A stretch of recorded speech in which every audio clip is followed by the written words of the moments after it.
진수야, 그 돈으로 빚 갚고 새 출발하라 했지. 내 방은 그대로 두자 했잖니.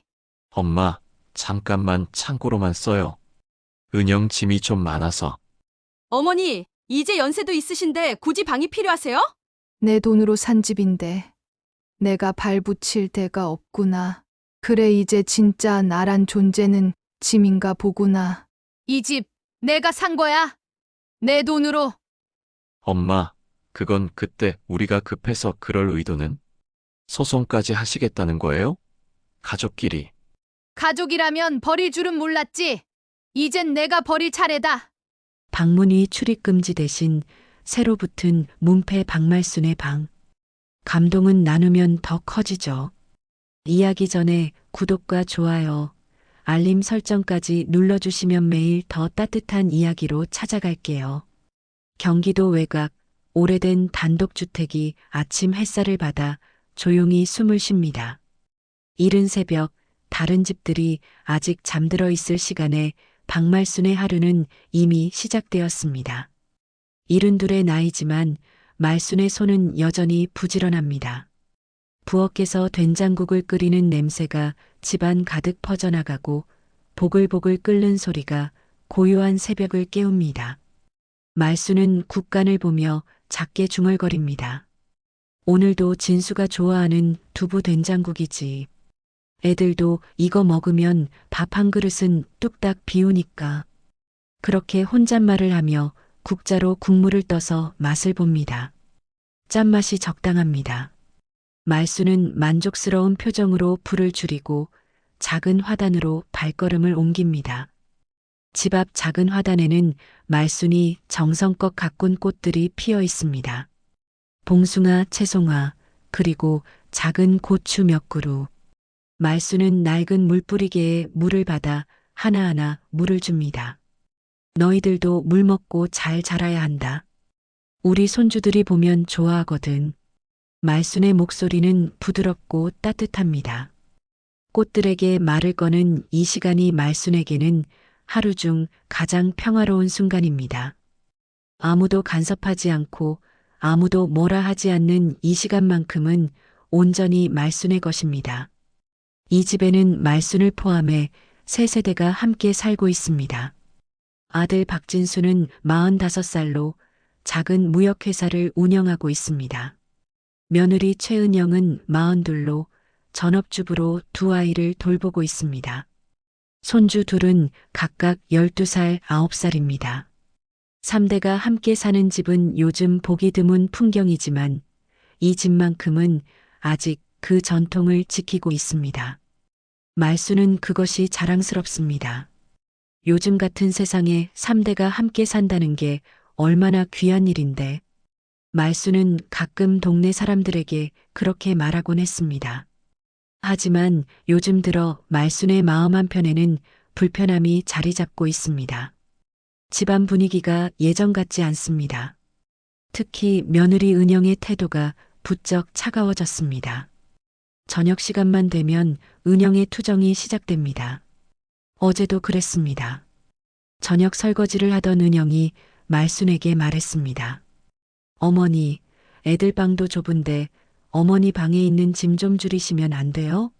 요즘 애들이 공부방이 필요하다고 난리예요. 말순은 설거지하던 손을 멈추고 고개를 돌렸습니다. 그게 무슨 짐이냐? 이건 다 내 남편 초등학교 때 쓰던 거야. 상장도 있고 일기장도 있고 진수 어릴 적 추억이 담긴 거란다. 말순의 목소리에는 애틋함이 묻어났습니다. 말순의 방에는 진수가 어릴 때 받았던 상장들이 액자에 담겨 있고 낡은 책가방과 공책들이 서랍 속에 보관되어 있습니다. 말순에게 그것들은 단순한 물건이 아니라 아들을 키우며 흘렸던 땀과 눈물, 그리고 기쁨이 담긴 보물입니다. 하지만 은영은 냉담하게 대답했습니다. 그걸 이제 누가 써요? 시대가 바뀌었는데. 그런 거 보관해봤자 먼지만 쌓이잖아요. 애들은 지금을 살아야 하는데 과거에만 매달려 계시면 어떡해요. 은영의 목소리에는 짜증이 섞여 있었습니다. 말수는 아무 말도 하지 못했습니다. 그저 작게 웃어넘기고는 다시 설거지에 집중했습니다. 하지만 가슴속에서는 무언가가 아프게 조여왔습니다. 그날 밤 말수는 자신의 방에 홀로 앉아 생각에 잠겼습니다. 작은 방이지만 말순에게는 세상 그 무엇과도 바꿀 수 없는 공간입니다. 이 방에는 말순의 인생이 담겨 있습니다. 돌아가신 남편의 사진, 결혼 앨범, 진수를 낳고 키우며 모았던 물건들. 말수는 남편 사진을 바라보며 속삭입니다. 여보, 우리가 이렇게 고생해서 키운 아이가 이제 다 컸는데 왜 마음이 이렇게 허전한지 모르겠어요. 남편은 10년 전에 세상을 떠났습니다. 말수는 그 이후로 홀로 이 집을 지켜왔습니다. 아침 6시 반 말수는 밥상을 차립니다. 된장국, 김치, 계란말이, 그리고 어젯밤에 만들어둔 멸치볶음까지. 소박하지만 정성이 가득한 아침상입니다. 말수는 밥그릇을 하나씩 놓으며 속으로 생각합니다. 진순의 살림이 요즘 좀 어려운 것 같은데 내가 이렇게라도 도와야지. 실제로 말수는 지난 몇 달 동안 자신의 노후 자금에서 조금씩 돈을 꺼내 생활비를 보태왔습니다. 아들 부부가 말하지 않아도 말수는 알고 있습니다. 진수의 회사가 어려워지면서 가게가 빠듯해졌다는 것을. 그래서 말수는 자신의 통장에서 매달 50만 원씩 생활비 명목으로 내놓았습니다. 나야 많이 쓸 것도 없고 애들 먹고 살기 힘든데 내가 도와야지. 말수는 그렇게 스스로를 다독이며 기꺼이 지갑을 열었습니다. 평생 모은 돈이지만 말순에게는 자식이 더 중요합니다. 자식이 잘 되는 것이 곧 말순의 행복이니까요. 하지만 마음 한편에는 불안함이 자리 잡고 있습니다. 내가 없어져도 이 집은 잘 지켜질까? 내가 평생 모은 물건들, 남편이 남겨준 추억들이 언젠가는 다 버려지는 건 아닐까? 말수는 가끔 그런 생각을 합니다. 밤에 잠이 오지 않을 때면 천장을 바라보며 이런저런 걱정이 머릿속을 스쳐갑니다. 내가 늙어서 쓸모없어지면 애들이 나를 어떻게 생각할까? 짐이라고 생각하지는 않을까? 다음 날 아침도 여느 때와 같습니다. 말수는 새벽같이 일어나 부엌으로 향합니다. 오늘은 미역국을 끓입니다.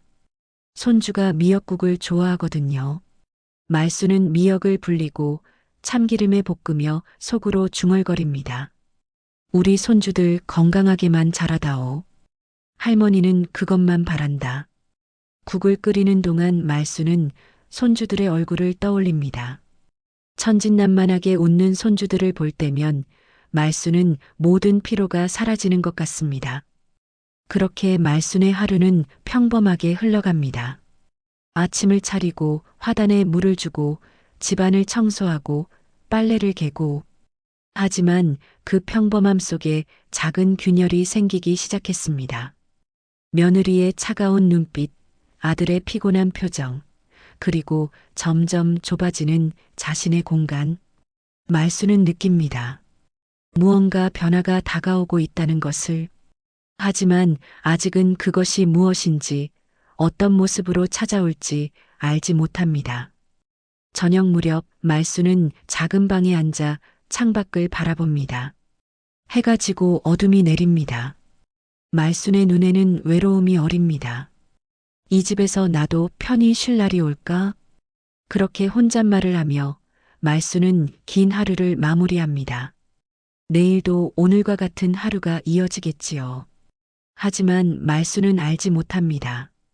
곧 자신의 평범한 일상이 송두리째 흔들릴 거라는 것을. 며칠이 지난 어느 저녁 말수는 설거지를 하고 있었습니다. 밖에서는 빗소리가 들려왔고 집안은 고요했습니다. 손주들은 이미 잠자리에 들었고 은영도 방으로 들어간 뒤였습니다. 말수는 설거지를 마무리하고 행주로 손을 닦으며 오늘 하루도 무사히 지나갔다고 안도의 한숨을 내쉬었습니다. 그때 말순의 방문이 조용히 열렸습니다. 진수였습니다. 진수는 평소와 달리 표정이 어두웠고 어깨가 축 처져 있었습니다. 말수는 아들의 얼굴을 보자마자 무언가 심상치 않다는 것을 직감했습니다. 진수야, 왜 그러니? 무슨 일 있니? 말수는 걱정스러운 목소리로 물었습니다. 진수는 잠시 망설이다가 어머니 옆에 앉았습니다. 진수는 한참을 말없이 앉아 있었습니다. 말수는 아들의 손을 잡았습니다. 진수의 손은 차갑고 떨리고 있었습니다. 엄마. 진수는 겨우 입을 열었습니다. 사실 회사 일이 좀 안 좋아졌어. 이번에 거래처에서 계약이 파기됐고 은행 대출도 막혔어. 지금 당장 돈이 필요한데 방법이 없어. 진수의 목소리는 떨렸고 눈가에는 눈물이 맺혀 있었습니다. 말수는 가슴이 철렁 내려앉았습니다. 아들이 이렇게 힘들어하는 모습을 보는 것만큼 괴로운 일은 없었습니다. 얼마나 필요하니? 말수는 조심스럽게 물었습니다. 진수는 고개를 들지 못한 채 대답했습니다. 6천만 원이면 당장 급한 불은 끌 수 있을 것 같아. 엄마, 미안해. 내가 이렇게까지 말하고 싶지 않았는데. 진수의 목소리는 점점 작아졌습니다. 말수는 한참을 생각했습니다. 6천만 원. 결코 작은 돈이 아닙니다. 말순이 평생 모은 돈은 1억 2천만 원 정도였습니다. 남편이 죽은 후 받은 보험금과 퇴직금, 그리고 말순이 평생 조금씩 모은 돈이 전부였습니다. 그 돈은 말순의 노후를 위한 돈이었고 혹시 모를 일에 대비한 돈이었습니다. 하지만 지금 아들이 어려움에 처해 있습니다. 아들이 무너지면 이 집도 무너집니다. 말수는 천천히 일어나 서랍장으로 갔습니다. 오래된 나무 서랍장 맨 아래 칸에는 말순의 통장이 들어 있었습니다. 말수는 통장을 꺼내 진수에게 건넸습니다. 이거 가져가거라. 절반만 쓰고 나머지는 남겨둬야 한다. 엄마도 살아야 하니까. 말순의 목소리는 떨렸지만 결연했습니다. 진수는 통장을 받아들고 고개를 숙였습니다. 엄마, 정말 미안해. 꼭 갚을게. 하지만 말수는 고개를 저었습니다. 갚으란 말 안 할게. 내가 잘 되는 게 엄마한테는 더 중요하니까. 대신 나중에 엄마 방은 남겨줘라. 엄마가 이 집에서 편히 살 수 있게만 해줘. 말수는 간절한 눈빛으로 아들을 바라보았습니다. 진수는 어머니의 손을 꽉 잡았습니다. 당연하지, 엄마. 엄마는 우리랑 평생 같이 살아야지. 걱정하지 마. 내가 꼭 잘 되게 할게. 그날 밤 말수는 잠을 이루지 못했습니다. 천장을 바라보며 온갖 생각이 머릿속을 스쳤습니다. 내가 잘한 걸까? 이 돈이 정말 진수를 살릴 수 있을까? 혹시 이 돈마저 날리면 어쩌지? 불안함이 가슴속 깊은 곳에서 올라왔습니다. 하지만 말수는 스스로를 다독였습니다. 아니야, 진수는 착한 아이야. 분명 잘 될 거야. 내 자식을 믿어야지. 말수는 침대에서 일어나 무릎을 꿇고 기도했습니다. 말수는 독실한 신자는 아니었지만 이럴 때면 기도가 절로 나왔습니다. 하느님, 부처님, 누가 되었든 제 아들을 도와주세요. 이 돈이 제 자식의 앞길을 살려주는 돈이면 좋겠습니다. 제 아들이 다시 일어설 수 있게 해주세요. 말순의 기도는 간절했고 눈물이 볼을 타고 흘러내렸습니다. 다음 날 아침 진수는 일찍 집을 나섰습니다. 말수는 현관에서 아들을 배웅했습니다. 조심해서 다녀오너라. 엄마가 저녁에 내가 좋아하는 갈비찜 해놓을게. 말수는 억지로 미소를 지으며 말했습니다. 진수는 어머니를 꼭 안았습니다. 엄마, 고마워. 정말 고마워. 나 꼭 성공해서 엄마한테 효도할게. 진수의 목소리에는 다짐이 담겨 있었습니다. 하지만 며느리 은영은 달랐습니다. 은영은 진수가 돈을 받아온 사실을 알고 있었고 그날 오후 말순에게 말했습니다. 어머니, 이번에 정말 감사해요. 근데 앞으로는 어머니도 편히 쉬셔야 하니까 방 정리 좀 해야 할 것 같아요. 애들도 크는데 공간이 필요하거든요. 은영의 말투는 친절했지만 그 속에는 다른 의도가 숨어 있었습니다. 말수는 불안함을 느꼈습니다. 방 정리라니 무슨 말이니? 말수는 조심스럽게 물었습니다. 은영은 웃으며 대답했습니다. 아, 그냥 좀 정리하시면 어머니도 더 편하실 것 같아서요. 요즘 미니멀 라이프가 유행이잖아요. 필요 없는 건 버리고 간소하게 사는 거요. 은영의 말에는 확신이 담겨 있었습니다. 말수는 아무 말도 하지 못했습니다. 하지만 가슴속에서는 불길한 예감이 피어올랐습니다. 내 방을 건드리려는 건가? 내가 돈을 내줬는데 이제 내 공간마저 빼앗으려는 건가? 말수는 그런 생각을 떨쳐내려 애썼지만 불안함은 쉽게 사라지지 않았습니다. 그날 저녁 말수는 갈비찜을 만들었습니다. 정성껏 양념을 재우고 푹 삶아 부드럽게 만들었습니다. 진수가 좋아하는 음식이었습니다.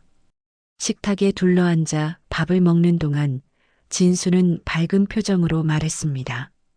엄마, 이번에 정말 잘 될 것 같아. 새로운 거래처도 알아보고 있고 회사도 곧 회복될 거야. 진수의 목소리에는 희망이 담겨 있었습니다. 말수는 아들의 얼굴을 바라보며 미소 지었습니다. 그래, 잘 되겠지. 엄마가 항상 기도할게. 하지만 말순의 마음속 깊은 곳에서는 여전히 불안함이 자리 잡고 있었습니다. 이 선택이 정말 옳은 것이었을까? 이 돈이 정말 아들을 살릴 수 있을까? 말수는 알지 못했습니다. 이 선택이 훗날 자신의 삶을 송두리째 바꿀 파국의 시작이 될 줄은. 밤이 깊어갑니다. 말수는 다시 한번 기도했습니다.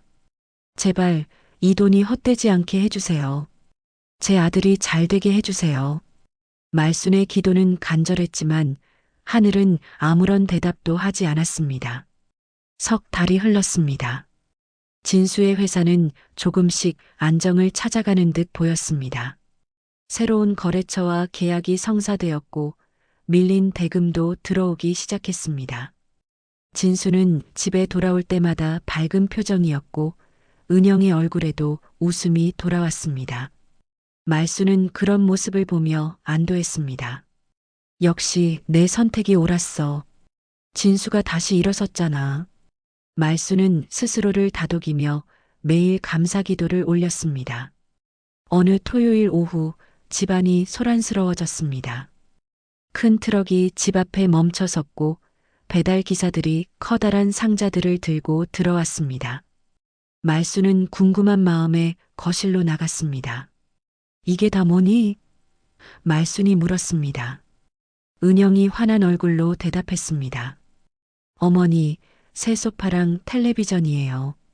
진수가 회사 일이 잘 돼서 가족들한테 선물한다고 했어요. 거실에는 곧 새 가구들이 자리를 잡았습니다. 값비싼 가죽 소파, 70인치가 넘는 대형 텔레비전, 그리고 세련된 디자인의 장식장까지. 집안 분위기가 확 달라졌습니다. 손주들은 신이 나서 새 텔레비전 앞에 앉아 만화를 보기 시작했습니다. 말수는 그 모습을 보며 복잡한 심정이 들었습니다.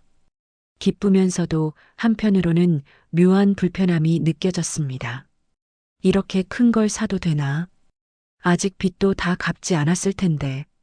말수는 속으로 걱정했지만 입 밖으로 내지는 않았습니다. 아들이 기뻐하는데 찬물을 끼얹고 싶지 않았으니까요. 진수는 어머니 옆에 앉으며 말했습니다. 엄마, 이제 걱정 마. 회사가 정말 잘 되고 있어. 엄마 덕분이야. 엄마가 도와주지 않았으면 우리 가족 다 무너졌을 거야. 진수의 목소리에는 감사함이 담겨 있었습니다. 말수는 아들의 손을 잡으며 미소 지었습니다. 그래, 내가 잘 되니 엄마도 기쁘다. 하지만 그날 저녁 말수는 자신의 방으로 돌아가다가 이상한 광경을 목격했습니다. 말순의 방문 앞에 커다란 상자 몇 개가 쌓여 있었습니다. 말수는 상자를 비켜 겨우 방문을 열었습니다. 방 안으로 들어서자 말수는 깜짝 놀랐습니다. 말순의 책장이 사라져 있었습니다. 책장 안에 있던 책들과 앨범들, 그리고 소중한 물건들이 모두 상자에 담겨 방 한쪽 구석에 쌓여 있었습니다. 말수는 황급히 거실로 나가 은영을 찾았습니다. 은영아, 내 책장이 어디 갔니? 말순의 목소리는 떨렸습니다. 은영은 태연하게 대답했습니다. 아, 어머니. 새 가구 들어오면서 공간이 좀 필요해서요. 어머니 책장은 창고로 옮겼어요. 말수는 가슴이 철렁 내려앉았습니다. 창고라니. 그럼 내 물건들은? 말순이 다급하게 물었습니다. 은영은 여전히 밝은 표정이었습니다. 다 상자에 담아뒀어요. 나중에 필요하시면 꺼내 쓰시면 되잖아요. 요즘은 다들 이렇게 미니멀하게 살아요. 어머니도 좀 간소하게 사시는 게 편하실 거예요. 은영의 말투는 친절했지만 말순에게는 차갑게 들렸습니다. 말순은 아무 말도 하지 못하고 다시 방으로 돌아왔습니다. 방 안에 쌓인 상자들을 바라보며 말순은 눈물이 났습니다. 이게 뭐 하는 짓인가? 내가 돈을 줬더니 이제 내 물건까지 치우는구나. 말순은 상자를 하나하나 열어보았습니다. 남편과 찍은 사진, 진수가 어릴 때 그린 그림, 결혼식 날 받은 편지, 말순의 인생이 담긴 소중한 물건들이 무심하게 상자 속에 담겨 있었습니다. 그날 밤 말순은 잠을 이루지 못했습니다. 방 안에 덩그러니 놓인 침대와 상자들만이 말순의 곁을 지켰습니다. 말순은 천장을 바라보며 생각했습니다. 이제 시작인가? 내 방이 점점 사라지는 건가? 불안함이 가슴속 깊이 파고들었습니다. 일주일 후, 이번에는 이불장이 사라졌습니다. 말순이 평생 모아둔 이불과 요들이 모두 비닐에 쌓여 창고로 옮겨졌습니다. 은영은 말했습니다. 어머니, 요즘 이불은 하나면 충분해요.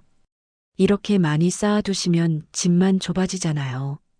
말순은 항변하고 싶었지만 입을 열지 못했습니다. 이 집은 이제 말순의 집이 아닌 것 같았습니다. 아들과 며느리의 집이었고 말순은 그저 얹혀 사는 사람일 뿐이었습니다. 한 달이 더 지났습니다.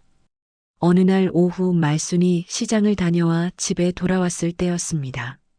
말순은 현관문을 열고 놀라 발걸음을 멈췄습니다. 말순의 방문 앞에 커다란 종이가 붙어 있었습니다. 종이에는 이렇게 쓰여 있었습니다. 창고 정리 중. 출입 금지. 말순은 믿을 수가 없었습니다. 손이 떨렸고 숨이 막혔습니다.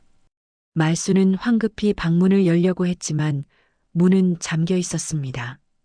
자물쇠까지 채워져 있었습니다. 말순은 거실로 뛰어들어가 진수를 찾았습니다. 진수야, 이게 대체 무슨 일이냐?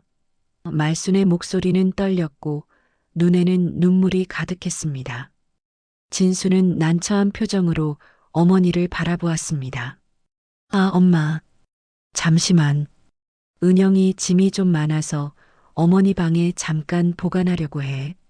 며칠만 정리할게. 엄마는 당분간 거실에서 지내셔. 진수의 말에 말순은 할 말을 잃었습니다. 내 방을 창고로 쓴다고? 그럼 나는 어디서 자란 말이냐? 말순이 다급하게 물었습니다. 은영이 옆에서 대답했습니다. 어머니, 거실에 접이식 침대 놨어요. 거기서 주무시면 돼요. 며칠만 참으세요. 은영의 목소리는 무덤덤했습니다. 말순은 더 이상 아무 말도 할 수 없었습니다. 가슴이 답답하고 눈앞이 캄캄했습니다. 말순은 비틀거리며 거실 구석으로 걸어갔습니다.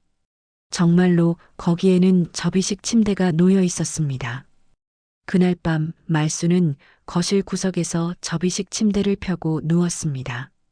천장을 바라보며 눈물이 흘러내렸습니다. 내가 준 돈으로 내 방을 치우다니. 이게 말이 되나? 내가 뭘 잘못한 거지? 말순의 가슴 속에서 배신감과 서러움이 밀려왔습니다. 며칠이라던 약속은 일주일이 되고 일주일은 한 달이 되었습니다. 말순의 방문은 여전히 잠겨 있었고 말순은 거실 구석에서 잠을 청했습니다. 2달이 지났습니다. 말순은 여전히 거실 구석에서 접이식 침대를 펴고 잤습니다. 처음에는 며칠만 참으면 된다고 생각했지만 시간이 지나도 방문은 열리지 않았습니다. 말수는 매일 아침 침대를 접어 벽에 기대 세우고 밤이 되면 다시 펼쳤습니다. 이제는 익숙해졌지만 마음속 상처는 점점 깊어져만 갔습니다. 어느 일요일 오후 손주들이 거실에서 뛰어놀고 있었습니다. 말수는 부엌에서 설거지를 하고 있었습니다. 그때 큰 손주가 신이 나서 소리쳤습니다. 할머니, 우리 방이 진짜 넓어졌어요. 창고 방 덕분에 장난감 다 넣을 수 있어요. 손주의 목소리는 천진난만했고 기쁨이 가득했습니다. 하지만 말순의 손은 그 순간 멈췄습니다. 창고 방이라고? 말순은 천천히 손주 쪽으로 고개를 돌렸습니다. 손주는 아무것도 모른 채 계속 말했습니다. 네, 엄마가 그러는데 할머니 방이 이제 창고래요. 거기에 우리 장난감이랑 엄마 옷이랑 다 넣었어요. 정말 좋아요. 손주의 말 한마디 한마디가 말순의 가슴을 후벼 팠습니다. 말순은 숨이 막혔습니다. 손이 떨렸고 눈앞이 흐려졌습니다. 그 순간 은영이 거실로 들어왔습니다. 은영은 손주의 머리를 쓰다듬으며 밝게 웃었습니다. 그래, 이제 우리 집도 좀 넓어진 것 같지? 애들 방이 더 중요하잖아. 그리고는 말순 쪽을 힐끗 보며 덧붙였습니다. 어머니, 애들 방이 더 중요하잖아요. 연세도 많으신데 굳이 방이 필요하세요? 거실에서 주무시는 것도 나쁘지 않잖아요. 오히려 더 넓고 시원하잖아요. 은영의 말투는 여전히 부드러웠지만 그 속에는 차갑고 날카로운 무언가가 숨어 있었습니다. 말수는 아무 말도 하지 못했습니다. 목이 메어 말이 나오지 않았습니다. 말수는 그저 고개를 숙인 채 설거지를 마저 했습니다.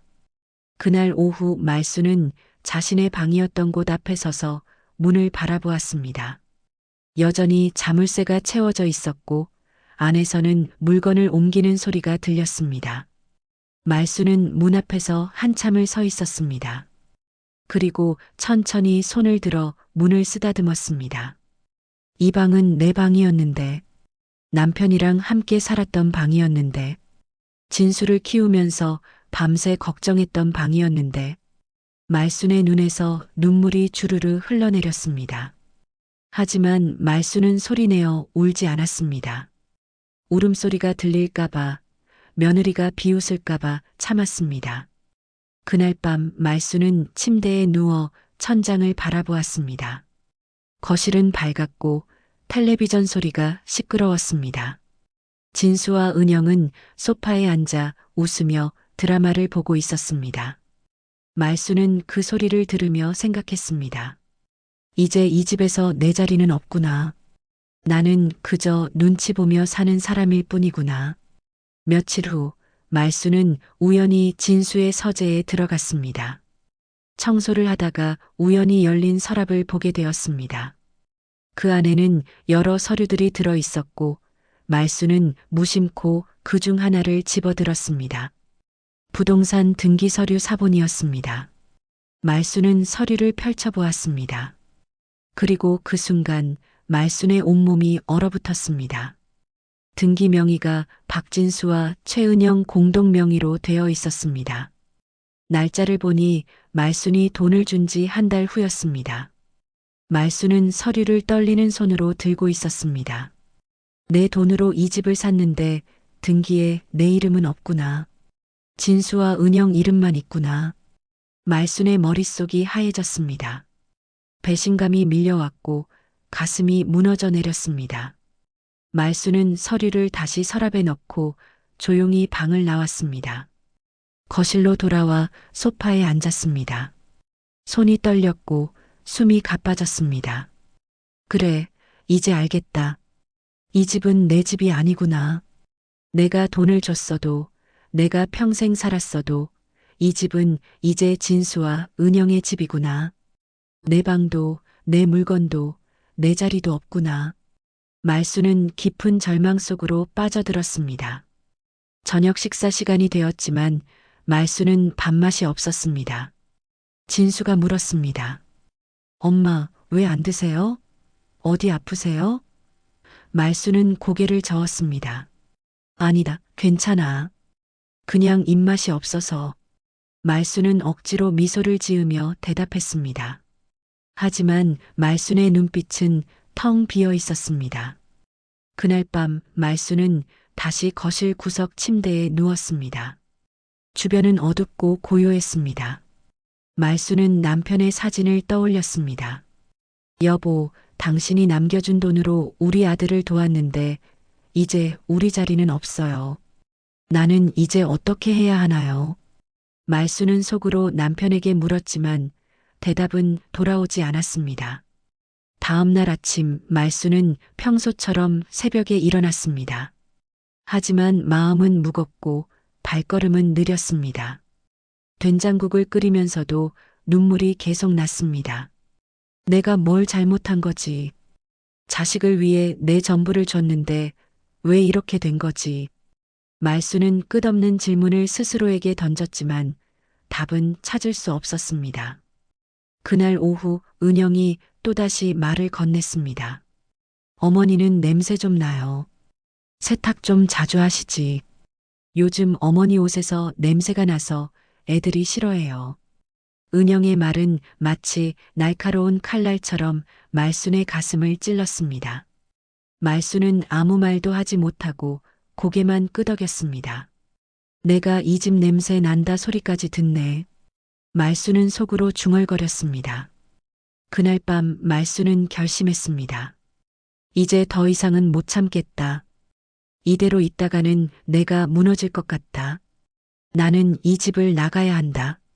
말수는 작은 캐리어를 꺼내 짐을 싸기 시작했습니다. 남편의 유품 사진, 통장 사본, 그리고 몇 벌의 옷.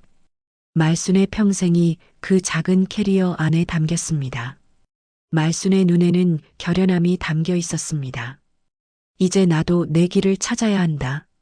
그날 새벽 말순은 조용히 일어났습니다. 아직 해가 뜨기 전이었고 집안은 고요했습니다.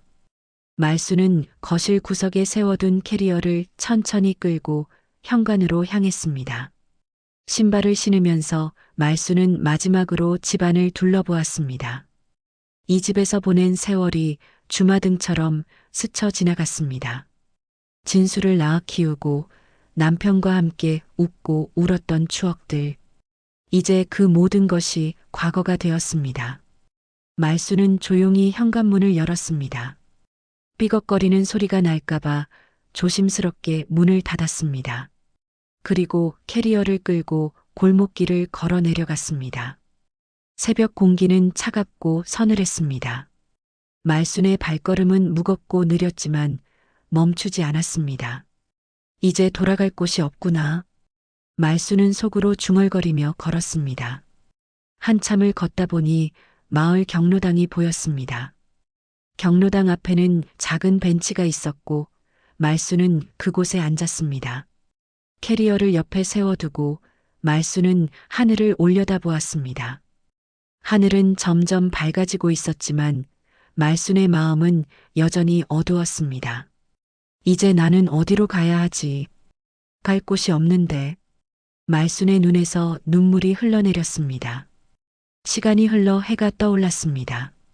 마을 사람들이 하나둘씩 지나다니기 시작했습니다. 아는 사람들이 말순을 보고 인사를 건넸습니다. 말순 씨, 아침부터 여기 웬일이세요? 말수는 억지로 미소를 지으며 대답했습니다. 아, 그냥 산책 나왔어요. 하지만 말순의 얼굴에는 피로와 슬픔이 가득했습니다. 오전 시간이 되자 경로당 문이 열렸습니다. 관리인 아주머니가 말순을 보고 깜짝 놀랐습니다. 어머, 말순 씨. 여기서 뭐 하세요? 캐리어까지 들고 계시고. 말순은 아무 말도 하지 못했습니다. 그저 고개를 숙이고 눈물만 흘렸습니다. 관리인 아주머니는 말순의 손을 잡고 경로당 안으로 데려갔습니다. 우선 들어오세요. 따뜻한 차라도 드세요. 경로당 안에서 말순은 조금씩 마음을 열었습니다. 관리인 아주머니는 조용히 말순의 이야기를 들어주었습니다. 말순은 그동안 있었던 일들을 하나하나 털어놓았습니다. 돈을 준 이야기, 방을 빼앗긴 이야기, 며느리의 차가운 말들. 말순의 목소리는 떨렸고 눈물이 끊이지 않았습니다. 나는 평생 자식을 위해 살았는데 이제 난 어디로 가야 하는지 모르겠어요. 관리인 아주머니는 말순의 등을 쓰다듬으며 위로했습니다. 말순 씨, 너무 속상하시겠어요. 하지만 이렇게 나오시면 어떡해요. 몸이라도 상하시면 안 되잖아요. 말순은 고개를 저었습니다. 더 이상은 못 견디겠어요. 그 집에 있으면 내가 무너질 것 같아요. 말순의 목소리에는 절박함이 담겨 있었습니다. 한편 집에서는 아침 소동이 벌어지고 있었습니다. 진수가 출근 준비를 하다가 어머니가 보이지 않는 것을 알아차렸습니다. 엄마, 어디 계세요? 진수는 집안을 돌아다니며 어머니를 찾았습니다. 하지만 말수는 어디에도 없었습니다. 거실 구석에 있던 접이식 침대도 그대로였고 말순의 캐리어도 사라졌습니다. 진수는 당황했습니다. 엄마가 나가셨나? 진수는 은영을 찾았습니다. 엄마 봤어? 은영은 무심하게 대답했습니다. 아니, 안 봤는데. 산책 나가셨나 보지 뭐. 하지만 진수는 불안했습니다. 어머니가 캐리어까지 들고 나간 것이 마음에 걸렸습니다. 진수는 황급히 신발을 신고 밖으로 나갔습니다. 진수는 동네를 돌아다니며 어머니를 찾았습니다. 마침내 경로당 앞에서 어머니의 모습을 발견했습니다. 진수는 안도의 한숨을 쉬며 경로당 안으로 들어갔습니다. 엄마, 여기 계셨네요. 걱정했잖아요. 진수의 목소리는 걱정으로 가득했습니다. 하지만 말수는 아들을 바라보며 차갑게 말했습니다. 나는 이제 그 집에 안 들어갈 거다. 진수는 깜짝 놀랐습니다. 엄마, 무슨 말씀이세요? 왜 그러세요? 진수가 다급하게 물었습니다. 말수는 눈물을 닦으며 대답했습니다. 진수야, 나는 내가 잘 되라고 내 돈을 다 줬다. 그런데 너희는 내 방을 빼앗고 내 물건을 치우고 나를 거실 구석에 내몰았잖니. 나는 이제 그 집에서 살 수가 없어. 진수는 할 말을 잃었습니다. 어머니의 말이 가슴을 찔렀습니다. 진수는 그제야 자신이 무엇을 했는지 깨달았습니다. 엄마, 미안해요. 내가 잘못했어요. 은영이가 그러는데 나도 바빠서 신경을 못 썼어요. 제발 집으로 돌아가요. 진수는 어머니의 손을 잡으려 했지만 말수는 손을 뿌리쳤습니다. 이제 늦었다. 나는 이미 결심했어. 진수는 어쩔 줄 몰라 했습니다. 관리인 아주머니가 중재에 나섰습니다. 진수 씨, 어머니 마음이 많이 상하신 것 같아요. 오늘은 어머니 좀 쉬시게 하세요. 제가 잘 모실게요. 진수는 망설이다가 고개를 끄덕였습니다. 알겠습니다. 엄마, 제가 다시 올게요. 제발 몸 상하지 마세요. 진수는 무거운 발걸음으로 경로당을 나섰습니다. 그날 저녁 말수는 경로당 구석에서 잠을 청했습니다. 관리인 아주머니가 담요를 가져다 주었고 따뜻한 저녁을 챙겨 주었습니다. 하지만 말수는 밥을 제대로 먹지 못했습니다. 가슴이 답답하고 눈물이 계속 났습니다.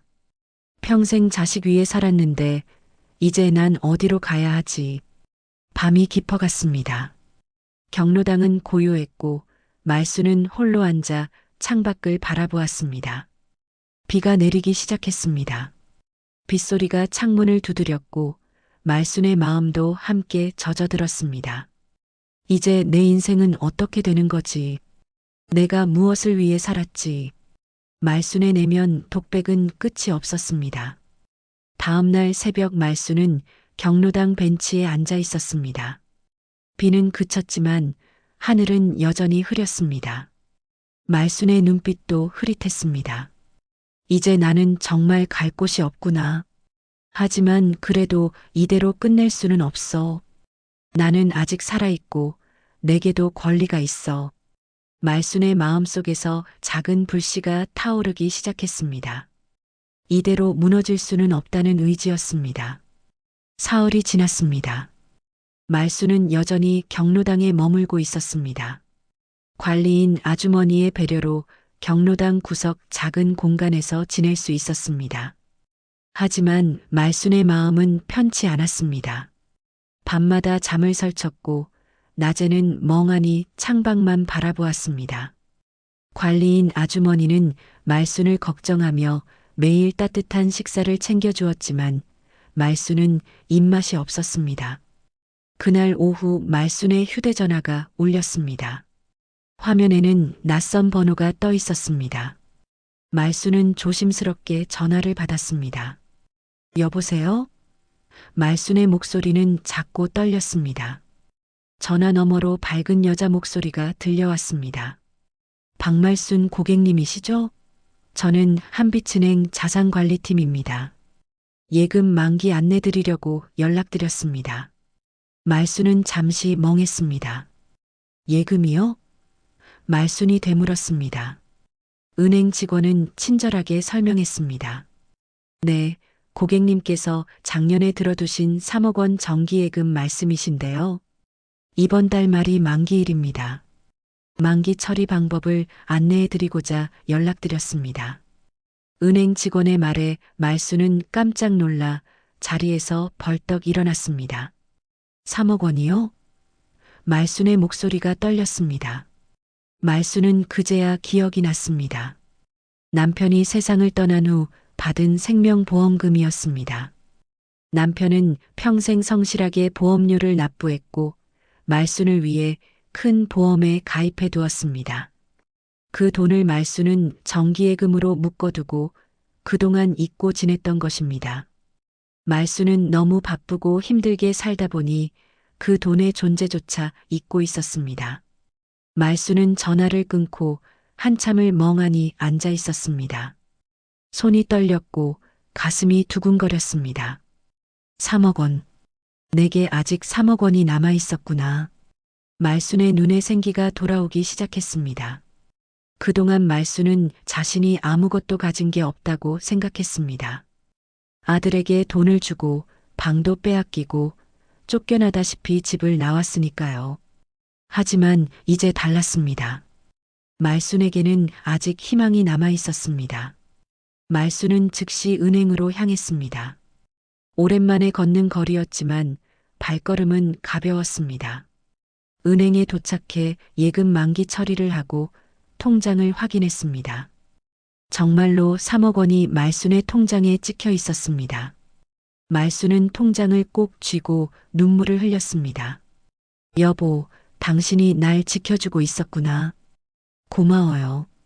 말순은 속으로 남편에게 감사의 말을 전했습니다. 은행을 나서며 말순의 마음속에서 불씨가 활활 타오르기 시작했습니다. 그래, 이대로 끝낼 수 없지. 내가 어떻게 키운 자식인데. 내가 준 돈으로 산 집인데. 말순은 이제 무엇을 해야 할지 분명히 알았습니다. 말순은 바로 법률사무소로 향했습니다. 동네에서 유명한 법률사무소였고 말순은 그곳 문을 열고 들어갔습니다. 변호사는 중년의 남자였고 친절한 인상이었습니다. 말수는 자신의 이야기를 처음부터 끝까지 설명했습니다. 돈을 준 경위, 집의 등기명예, 그리고 방을 빼앗긴 일까지. 변호사는 말순의 이야기를 주의 깊게 듣고는 고개를 끄덕였습니다. 말씀 잘 들었습니다. 충분히 법적으로 대응할 수 있는 사안입니다. 변호사는 서류를 펼쳐 보이며 설명했습니다. 고객님께서 아드님께 주신 6천만 원의 출처를 증명할 수 있다면 그 돈으로 구입한 부동산에 대한 지분 주장이 가능합니다. 또한 증여세 신고 여부와 등기명의 과정을 조사하면 불법 증여나 소유권 다툼 소송도 가능합니다. 변호사의 설명에 말수는 고개를 끄덕였습니다. 제 통장에서 이체한 기록이 다 있습니다. 변호사는 만족스러운 표정을 지었습니다. 그렇다면 승산이 있습니다. 자금 출처가 명확하고 이체 기록이 있다면 법정에서 충분히 인정받을 수 있습니다. 다만 시간이 좀 걸릴 수 있습니다. 준비하시겠습니까? 변호사가 물었습니다. 말수는 주저없이 대답했습니다. 네, 하겠습니다.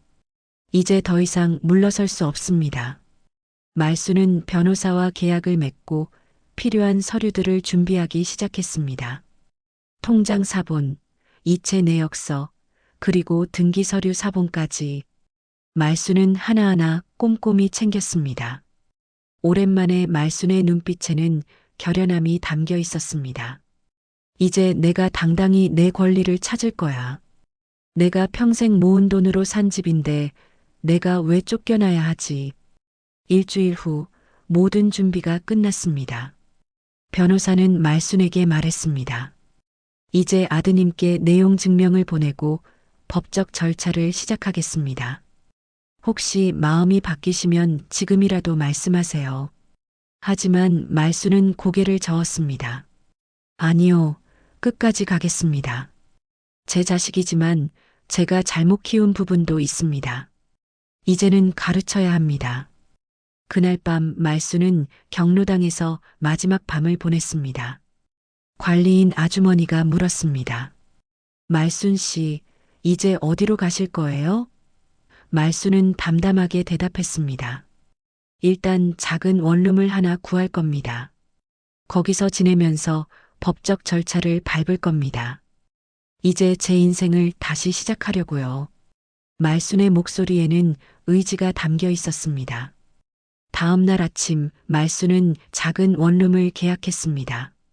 넓지는 않았지만 온전히 말순만의 공간이었습니다. 말수는 짐을 풀며 생각했습니다. 이제 시작이야. 내가 무너지지 않고 다시 일어설 수 있다는 걸 보여줄 거야. 말수는 창밖을 바라보며 깊은 숨을 들이마셨습니다. 하늘은 맑았고 햇살이 따뜻했습니다. 한편 진수의 집에는 내용 증명 우편이 도착했습니다. 진수는 우편물을 뜯어보고 얼굴이 창백해졌습니다. 변호사 사무소에서 보낸 문서였고 내용은 명확했습니다. 자금 출처 확인 및 소유권 분쟁 예고. 진수는 손이 떨렸고 은영에게 문서를 보여주었습니다. 은영의 얼굴도 굳어졌습니다. 어머니가 변호사를 선임했다고요? 은영의 목소리는 당황으로 가득했습니다. 진수는 즉시 어머니에게 전화를 걸었지만 말수는 받지 않았습니다. 문자를 보냈지만 답장도 없었습니다. 진수는 불안했습니다. 엄마가 정말 소송을 하려는 건가? 우리가 그렇게까지 잘못한 건가? 진수는 뒤늦게 후회하기 시작했습니다. 하지만 이미 돌이킬 수 없었습니다. 말수는 이미 결심했고 움직이기 시작했습니다. 한 달이 흘렀습니다. 그동안 진수 부부는 아무 일도 없었던 것처럼 평범하게 지냈습니다. 말순으로부터 아무런 연락도 없었고 진수는 어머니가 마음을 돌렸을 거라고 안일하게 생각했습니다. 은영 역시 태어났습니다. 어머니가 우리한테 뭘 어떻게 하시겠어요? 결국 돌아오실 거예요. 은영의 말에 진수도 고개를 끄덕였습니다. 어느 토요일 오후 진수와 은영은 부동산 중개소에서 돌아오는 길이었습니다. 집을 담보로 추가 대출을 알아보고 온 길이었습니다. 사업 확장을 위해 더 큰 자금이 필요했기 때문입니다. 두 사람은 거실 소파에 앉아 계약서를 펼쳐놓고 웃으며 이야기를 나누고 있었습니다. 이제 우리 이름으로 완전히 등기됐으니까 대출도 문제 없을 거야. 진수의 목소리는 자신감으로 가득했습니다. 은영도 만족스러운 표정으로 고개를 끄덕였습니다. 그러게요. 이제 우리 집이니까 마음대로 할 수 있잖아요. 두 사람은 앞으로의 계획을 이야기하며 커피를 마셨습니다. 그때 초인종이 울렸습니다. 진수는 의아한 표정으로 일어나 현관으로 갔습니다. 문을 열자 그곳에는 말순이 서 있었습니다. 하지만 진수가 아는 어머니의 모습이 아니었습니다. 말순은 단정한 검은색 정장을 입고 있었고 머리도 깔끔하게 빗어 넘겼습니다. 그리고 옆에는 서류 가방을 든 중년 남성이 서 있었습니다. 진수는 순간 숨이 멎는 것 같았습니다. 엄마. 진수의 목소리는 떨렸습니다. 말순은 차분하게 말했습니다. 들어가도 되겠니? 진수는 얼떨결에 문을 열어주었습니다. 말순과 변호사가 거실로 들어왔습니다. 은영은 소파에서 일어나며 당황한 표정을 지었습니다. 어머니, 갑자기 웬일이세요? 은영의 목소리에는 긴장이 묻어났습니다. 말순은 소파에 앉으며 조용히 말했습니다. 이제 이야기를 해야 할 것 같구나. 변호사가 서류 가방에서 두꺼운 파일을 꺼냈습니다. 그리고 테이블 위에 펼쳐놓았습니다. 진수와 은영은 서류를 보며 얼굴이 하얗게 질렸습니다. 변호사가 차분한 목소리로 말했습니다. 저는 박말순님의 법률 대리인입니다. 오늘은 중요한 사안을 논의하기 위해 방문했습니다. 변호사는 첫 번째 서류를 가리키며 설명했습니다. 이것은 박말순님의 계좌에서 박진수님 계좌로 이체된 6천만 원의 거래 내역서입니다. 이체 날짜는 작년 3월 15일입니다. 진수는 서류를 바라보며 입술을 깨물었습니다. 변호사는 계속 말을 이었습니다. 그리고 이것은 이 주택의 등기부등본입니다. 소유권 이전 날짜는 작년 4월 20일입니다. 변호사는 또 다른 서류를 펼쳤습니다. 해당 자금 출처 확인 결과 6천만 원은 전액 모친인 박말순님의 명의 계좌에서 이체된 것이 확인되었습니다. 그러나 등기 명의에는 박말순님의 이름이 전혀 포함되어 있지 않습니다. 이는 명백한 불법 증여이며 소유권 다툼의 소지가 있습니다. 진수는 얼굴이 창백해졌고 손이 떨렸습니다. 그건 엄마가 도와주신 거잖아요. 나중에 갚으려고 했어요. 진수의 목소리는 약했습니다. 하지만 말수는 단호하게 말했습니다. 진수야, 나는 내게 돈을 빌려준 게 아니야. 내가 어려울 때 내 노후 자금을 내준 거야. 그런데 너희는 내 방을 빼앗고 내 물건을 버리고 나를 거실 구석으로 내몰았어. 말순의 목소리는 떨렸지만 분명했습니다. 나는 평생 너를 키우며 모든 것을 희생했어. 그런데 너희는 내게 무엇을 해줬니? 냄새난다고 무시하고 방을 창고로 만들고 손주들에게 할머니 방이 창고라고 가르쳤잖니. 말순의 눈에서 눈물이 흘러내렸지만 말순은 고개를 숙이지 않았습니다. 은영이 끼어들었습니다. 어머니, 그건 오해예요. 우리도 어쩔 수 없었어요. 집이 좁아서 그랬던 거지 어머니를 쫓아내려던 게 아니에요. 은영의 목소리는 변명으로 가득했습니다. 하지만 말수는 고개를 저었습니다. 오해가 아니야. 너희는 내 돈으로 이 집을 샀어. 그런데 등기 명의에 내 이름은 없어. 이건 명백한 잘못이야. 변호사가 다시 입을 열었습니다. 법적으로 볼 때 박말수님은 이 주택에 대한 지분을 주장할 권리가 있습니다. 또한 증여세 신고 여부를 확인한 결과 신고가 되어 있지 않습니다. 이는 세법 위반에 해당합니다. 지금이라도 합의하지 않으면 소송으로 진행될 것입니다. 변호사의 말에 진수와 은영의 얼굴은 더욱 굳어졌습니다. 진수는 무릎을 꿇으며 어머니 앞에 섰습니다. 엄마, 제발 용서해 주세요. 제가 잘못했어요. 은영이도 잘못했어요. 다시 기회를 주세요. 진수의 목소리는 울먹였습니다. 하지만 말수는 단호하게 말했습니다. 진수야, 나는 내게 기회를 여러 번 줬어. 그런데 너희는 나를 무시하고 내쫓았어. 이제는 늦었어. 말수는 자리에서 일어났습니다. 그리고 마지막으로 말했습니다. 이 집은 내 돈으로 산 내 집이야. 내가 준 것도 아니고 내가 번 돈으로 산 것도 아니야. 이제 너희가 나가야 해. 이 집은 내가 되찾을 거야. 말순의 목소리는 결연했고 눈빛은 흔들림이 없었습니다.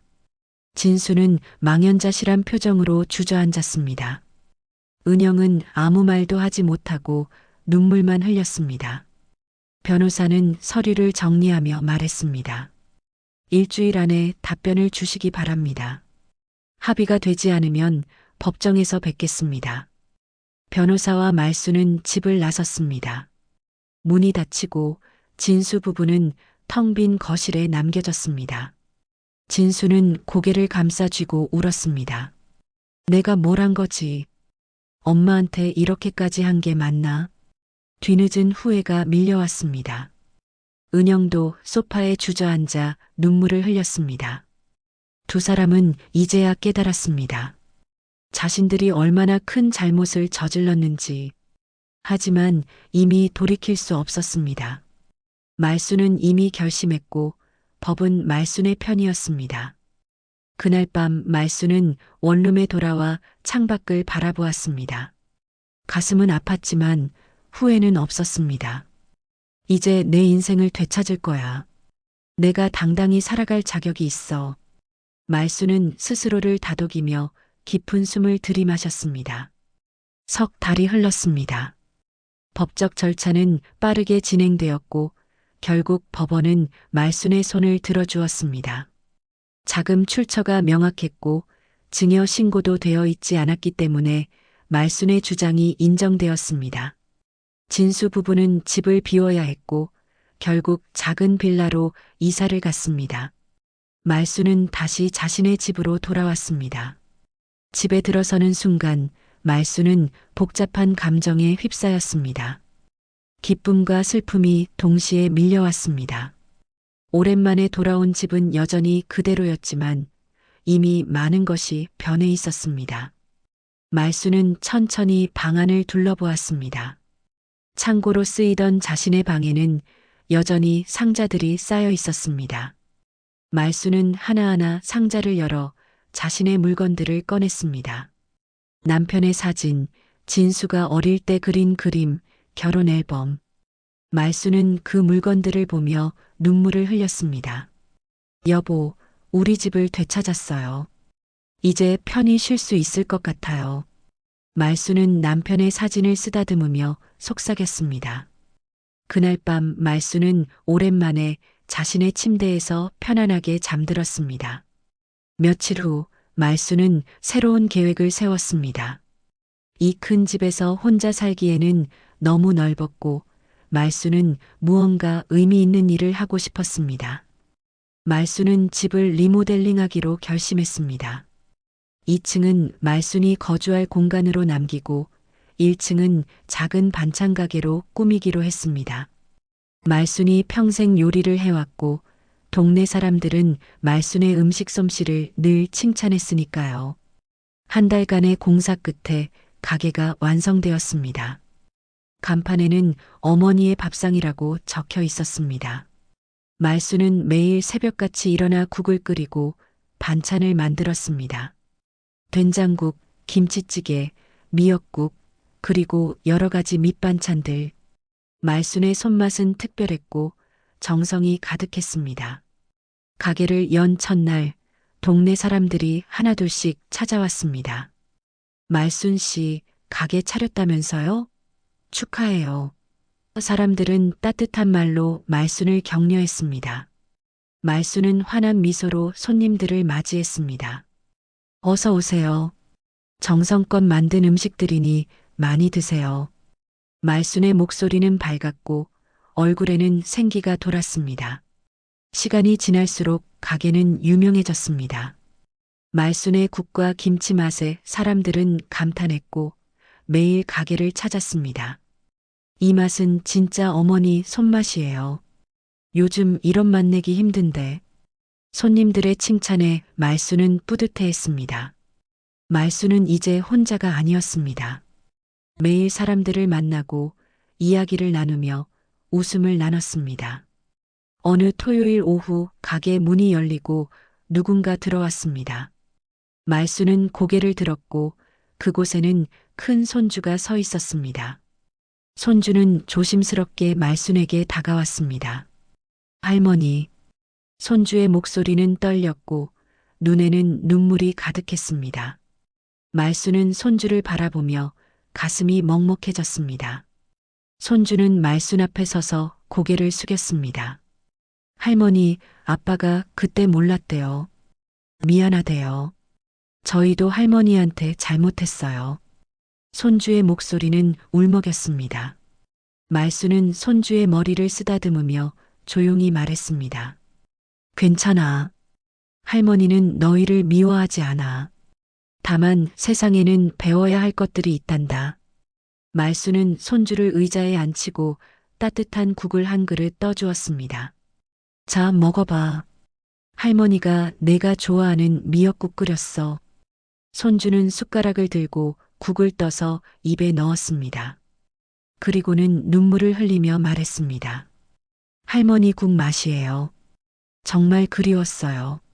말순은 손주의 등을 쓰다듬으며 함께 울었습니다. 손주는 국을 다 먹고 조심스럽게 물었습니다. 할머니, 저희가 다시 찾아와도 돼요? 말순은 고개를 끄덕이며 미소 지었습니다. 물론이지. 너희는 할머니 손주잖니. 언제든 오너라. 할머니는 항상 여기 있을게. 손주는 말순을 꼭 안았고 말순도 손주를 꼭 안아주었습니다. 그날 이후로 손주는 가끔 가게에 찾아왔습니다. 처음에는 혼자 왔지만 나중에는 동생과 함께 왔습니다. 말순은 손주들에게 밥을 먹이고 이야기를 나누며 시간을 보냈습니다. 그리고 손주들에게 가르쳤습니다. 얘들아, 할머니가 한 가지만 얘기할게. 사람은 방이 아니라 마음자리를 지켜야 한다. 남을 무시하고 상처 주면 결국 그 상처는 너희에게 돌아온단다. 손주들은 말순의 말을 진지하게 들었습니다. 그리고 고개를 끄덕이며 대답했습니다. 할머니, 알겠어요. 저희가 잘못했어요. 다시는 그러지 않을게요. 말순은 손주들의 머리를 쓰다듬으며 미소 지었습니다. 그래, 너희들은 아직 어리니까 배울 수 있어. 할머니가 믿는다. 계절이 바뀌고 가을이 왔습니다. 가게 앞 화단에는 말순이 심은 국화가 활짝 피어 있었습니다. 말순은 매일 아침 화단에 물을 주며 하루를 시작했습니다. 이제 말순의 얼굴에는 평화의 미소가 번졌습니다. 더 이상 눈치를 보지 않아도 되었고 더 이상 쫓겨날 걱정도 하지 않아도 되었습니다. 어느 날 저녁 말순은 가게 문을 닫고 2층으로 올라갔습니다. 창밖을 바라보니 노을이 아름답게 물들어 있었습니다. 말순은 남편의 사진 앞에 앉아 조용히 말했습니다. 여보, 이제 우리 집에서 편히 살 수 있게 됐어요. 당신이 지켜준 덕분이에요. 고마워요. 말순의 눈에는 눈물이 맺혔지만 그것은 슬픔의 눈물이 아니었습니다. 감사와 안도의 눈물이었습니다. 말순은 창밖을 바라보며 생각했습니다. 인생은 돌고 돈다. 힘들었던 시간도 있었지만 결국 나는 다시 일어섰다. 이제 나는 당당히 내 인생을 살아갈 거야. 말순의 마음속에는 희망이 가득했습니다. 내일 아침에도 말순은 새벽같이 일어나 국을 끓일 것입니다. 그리고 손님들을 맞이하며 웃을 것입니다. 말순의 새로운 인생이 시작된 것입니다. 가게 간판 위로 저녁 햇살이 비춥니다. 어머니의 밥상이라는 글자가 따뜻하게 빛났습니다. 말순은 창가에 서서 그 모습을 바라보며 조용히 미소 지었습니다. 이제 말순은 더 이상 외롭지 않았습니다. 말순에게는 자신의 자리가 있었고 자신의 삶이 있었습니다. 그것으로 충분했습니다. 당신의 하루에 작은 감동이 되었다면 구독과 좋아요로 함께 걸어주세요. 다음 이야기도 따뜻하게 준비해 두겠습니다.